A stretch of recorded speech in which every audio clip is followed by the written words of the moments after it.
अम्लेकी एकादशी का महत्व। धर्मराज युधिष्ठिर बोले, हे जनार्दन, अपने फाल्गुन के कृष्ण पक्ष की विजय एकादशी का सुंदर वर्णन करते हुए सुनाए। अब आप फाल्गुन मास के शुक्ल पक्ष की एकादशी का क्या नाम है तथा उसकी विधि क्या है, कृपा करके आप मुझे बताइए।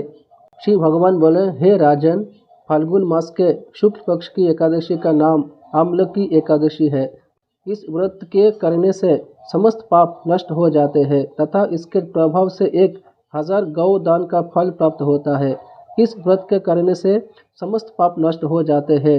हे राजन, अब मैं आपको महर्षि वशिष्ठ जी द्वारा राजा मांधाता को सुनाई पौराणिक कथा के बारे में बताता हूँ। आप इसे ध्यानपूर्वक सुने। राजा मांधाता बोले कि हे वशिष्ठ जी, यदि आप मुझ पर कृपा करें तो किसी ऐसे व्रत की कथा कहिए जिससे मेरा कल्याण हो।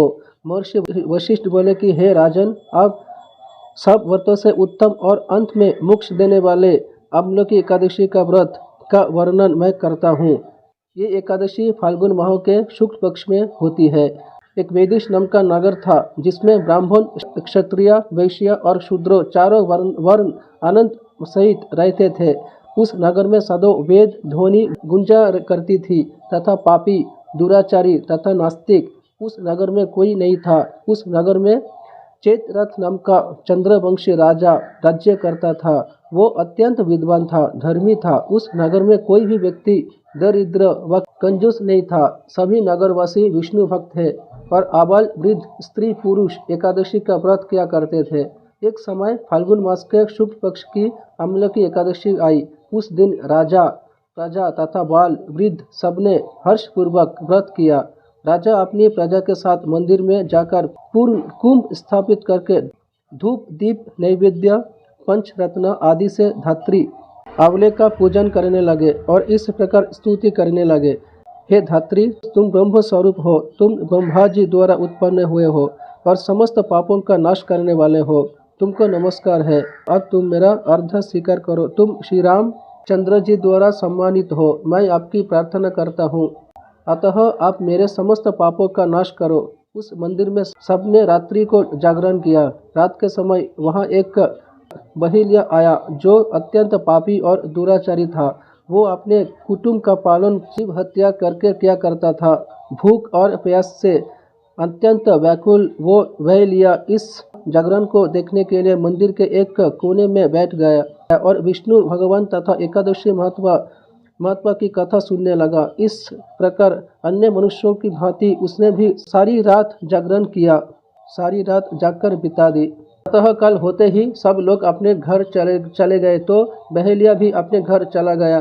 घर जाकर उसने भोजन किया। कुछ समय बीतने के पश्चात उस बहेलिया की मृत्यु हो गई।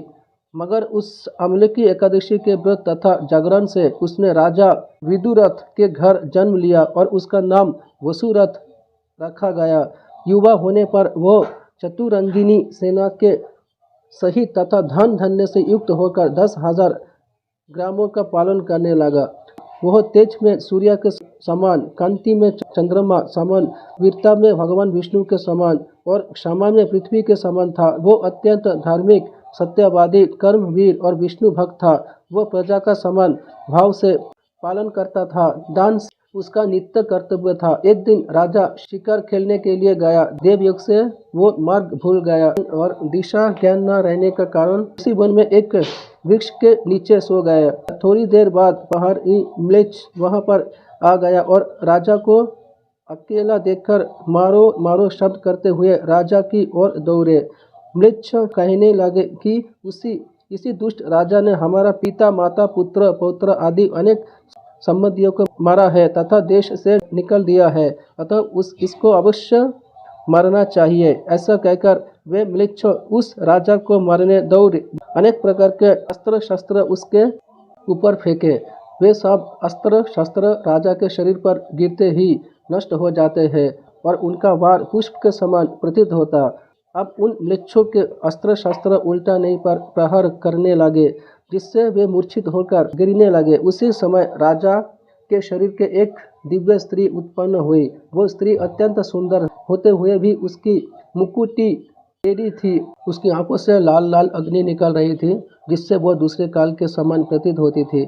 वो स्त्री म्लेच्छों को मारने दौड़ी और थोड़ी देर में उसने सब म्लेच्छों को काल के गाल में पहुंचा दिया। जब राजा सोकर उठा तो उसने म्लेच्छों को मारा हुआ देखकर कहा कि इन शत्रुओं को किसने मारा है? इस वन में मेरा कौन हितैषी रहता है? वो ऐसा विचार कर ही रहा था कि आकाशवाणी हुई, हे राजा, इस संसार में विष्णु भगवान के अतिरिक्त कौन तेरी सहायता कर सकता है? इस आकाशवाणी को सुनकर राजा अपने राज्य में आ गया और सुखपूर्वक राज्य करने लगा। महर्षि वशिष्ठ बोले कि हे राजन, ये आमलकी एकादशी के व्रत का प्रभाव था। जो मनुष्य इस आमलकी एकादशी का व्रत करते हैं वे प्रत्येक कार्य में सफल होते हैं और अंत में विष्णु लोक को जाते हैं। ये है आमलकी एकादशी व्रत कथा। अगर संभव है तो आप लोग एकादशी व्रत पालन कर